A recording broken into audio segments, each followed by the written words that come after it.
Саламатсыздарбы? Күнгө шаршемби Супер ТВда Сереп Чекиткейжи сайтынан алынган кечки жаңылыктардын топтому менен тааныштырабыз.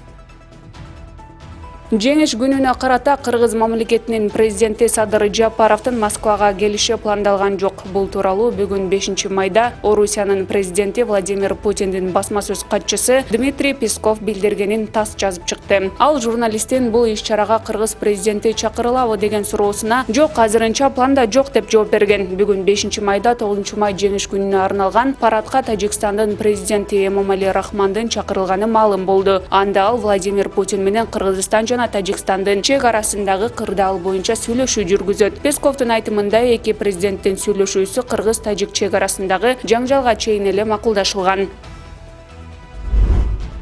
Кыргызстан менен Ислам өнүктүрүү банкынын ортосундагы Файл Хайыр программасында каралган айыл жерине мобилдик клиникаларды алуу жана иштетүү боюнча кайрымдуулук салымын ишке ашыруу жөнүндө макулдашуунун алкагында Кыргызстанга 5 мобилдик клиника келди. Клиникаларды берүүгө 2014-жылдын 3-декабрында Сауд Аравия королдугунун Мекке шаарында кол коюлган. Бул тууралуу Тышкы иштер министрлигинин басма сөз кызматы билдирди. Мурда жетишилген макулдашууга ылайык аталган долбоордун башкы аткаруучусу калкты медициналык жардам менен камсыздоо үчүн мобилдүү ооруканаларды жана клиникаларды даярдоо жаатында дүйнөлүк лидерлердин катарына кирген Нормека АС компаниясы болуп саналат. Аталган клиникалар Түркиянын заводдорунда даярдалып, республиканын алыскы аймактарында медициналык жардамдын сапатын жана жеткиликтүүлүгүн жакшыртууга багытталган. Интернетте Баткендеги жаңжалда окко учкан жоокер Эсентур Куанчбек уулунун томолой жетим экендиги тараган. Маркумдун апасы уулу тууралуу айтып берди. Уулумдун жетимдеп жерге берилгени мага катуу тийди дейт ал. Маркумдун апасы Кундуз Турдакунованын айтымында, ал уулун аскердик окуу жайга өткөрүү үчүн аны томолой жетим деген маалымкат жаздырышкан. Уулум 1991-жылы 22 январда ооруканага жетпей калып үйдө төрөлдү. Өзү бир башкача бала болчу, 9 айында басты. Атасы 29 жашында башы сайындагы сууну трактор менен кечип өтөм деп агып кеткен.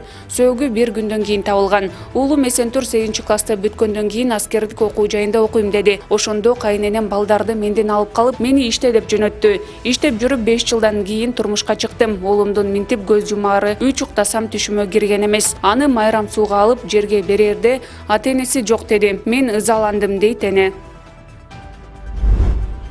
Чек ара кызматынын атайын багыттагы шер отрядынын командири Ибрагим Ахматов 28-29 апрель күнү Кыргыз-Тажик чек арасында болгон окуяны айтып берди. Анын видеосу социалдык тармактарга жарыяланды.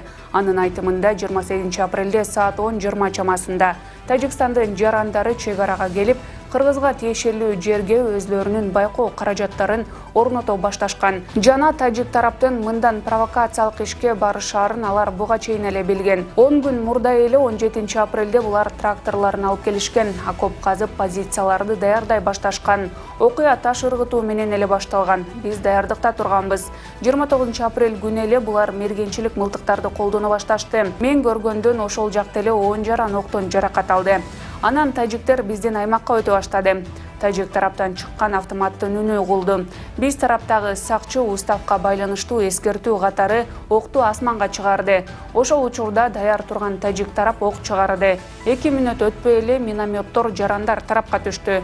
Тилекке каршы ошентип бир жерде 12, бир жерде 4, бир жеринде 1 жаран болуп олтуруп, ошол жакта эле 17 жаран көз жумду. Уруш 6 саатка токтогон жок деди ал. 28 апрель күнү эртең менен саат 10:20 чамасында Тажик Республикасынын жарандары келип, бизге тиешелүү жерге мосттун үстүнө өзүнүн байкоо каражаттарын стратегический объект биздин кайтарган жакка карап кое баштады.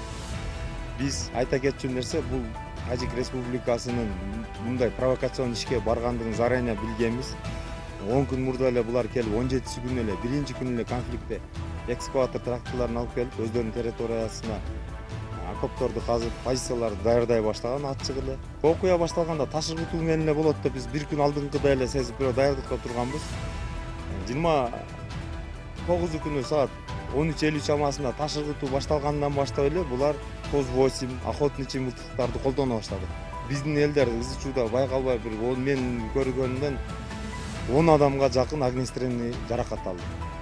Жаракат алгандан кийин алар уже биздин границага тебелеп кирип, уже жакындай башталганда автоматтын үнү чыгылды тажик тараптан.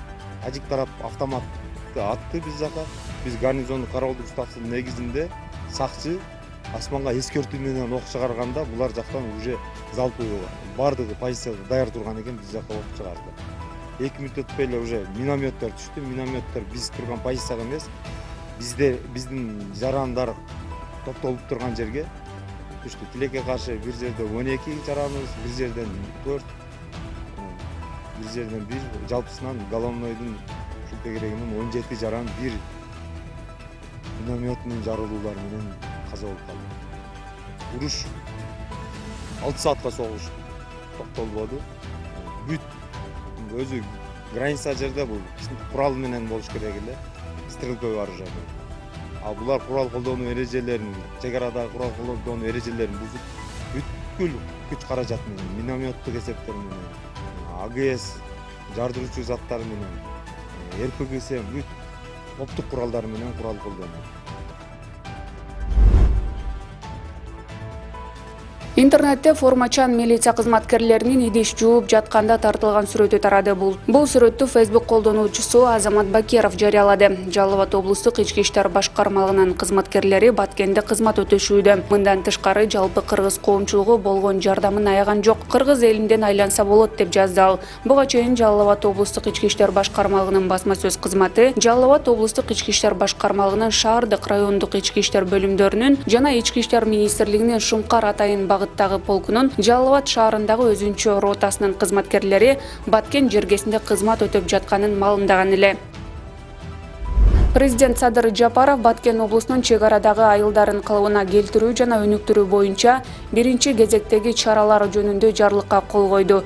Бул тууралуу президенттик аппараттан билдиришти. 2021 жылдын 28-30 апрелинде Баткен облусундагы мамлекеттик чек аранын кыргыз-тажик чек арасында болгон окуялардын кесепетинен жабыр тарткан Баткен облусунун чек арадагы айылдарын тез арада калыбына келтирүү, ошондой эле жарандардын жашоо турмушу, уюмдар, мекемелер жана ишканалар үчүн зарыл шарттарды түзүү боюнча жардам көрсөтүү максатында Кыргыз Республикасынын Конституциясынын 65 беренесин жетекчиликке алып токтом кылынат. Токтомго ылайык 2021 жылдын 28-30 апрелинде Баткен облусундагы мамлекеттик чек аранын кыргыз-тажик участкасында болгон окуялардын кесепетинен жабыр тарткан Баткен облусунун чек арадагы айылдарын калыбына келтирүү жана өнүктүрүү маселелери боюнча Кыргыз Республикасынын президентинин атайын өкүлүнүн кызмат орду уюштурулсун. Жабыр тарткан ишкердик субъекттерине жеңилдетилген кредиттик линияны ачуу тууралуу. Жабыр тарткан ишкердик субъекттерди жана жарандар финансылык кредиттик уюмдардан алган кредиттерди тындырууга көмөк көрсөтүүнүн мүмкүндүгү тууралуу тапшырмалар жана сунуштар берилди.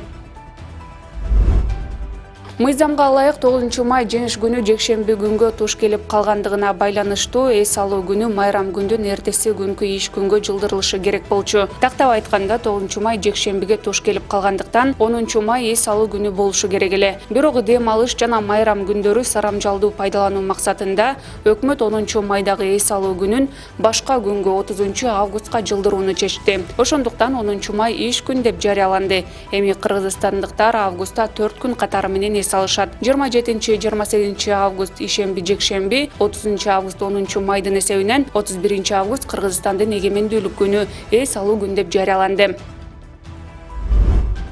Президент Садыр Жапаров бүгүн 5 майда Кыргыз Республикасынын министрлер кабинети жөнүндө жарлыкка кол койду. Бул тууралуу президенттик аппараттан билдиришти. 2021 жылдын 11 апрелинде референдумда кабыл алынган Кыргыз Республикасынын Конституциясынын негизинде башкаруунун президенттик формасы, аткаруу, мыйзам чыгаруу органдарын жана сот бийлигин түзүүнүн жаңы тартиби орнотулду. Мамлекет башчысы Кыргыз Республикасынын өкмөтү кызматтан кетти деп эсептелгендигин көңүлгө алып, 2021 жылдын 5 майында номер 59 Кыргыз Республикасынын Конституциясы жөнүндө Кыргыз Республикасынын мыйзамынын 4 беренесин жетекчиликке алып токтом кылат. Кыргыз Республикасынын өкмөтү Кыргыз Республикасынын министрлер кабинетине кайра түзүлсүн. Кыргыз Республикасынын министрлер кабинети Кыргыз Республикасынын өкмөтүнүн укук мурастоочусу деп эсептелинсин. Кыргыз Республикасынын министрлер кабинетинин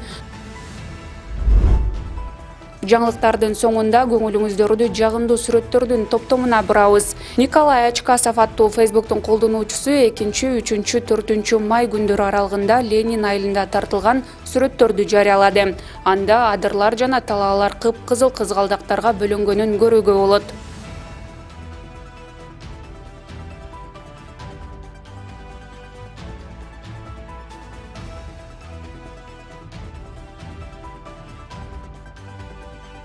Ушул жана башка жаңылыктарды Серик Чекит KG сайтына кирип окуп таныша аласыздар. Кечүүңүздөр көңүлдүү улансын.